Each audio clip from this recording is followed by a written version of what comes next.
Tharad market yard દ્વારા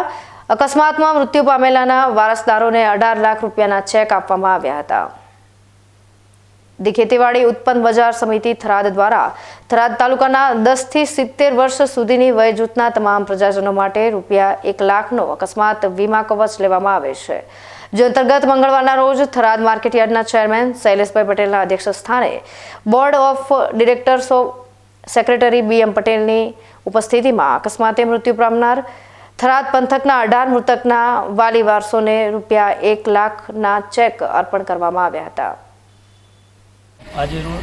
Tharad market yard દ્વારા જે આકસ્મિક બનાવો બનેલા હતા એ પૈકીના અંદાજિત 18 લાખ રૂપિયા 18 અલગ અલગ લાભાર્થીઓને માર્કેટયાર્ડ દ્વારા ચૂકવવામાં આવેલ છે અને એ આર્થિક જે અમારા માર્કેટયાર્ડનું આખો બોર્ડ દ્વારા જે આ વીમા યોજના લીધેલ છે અને એ દરેક થરાદ તાલુકાના પ્રજાજનો માટે જે સેવાકીય પ્રવૃત્તિ ચાલે છે એમાંથી 18 જણોને 18 લાખ રૂપિયા આજે ચૂકવવામાં આવેલ છે।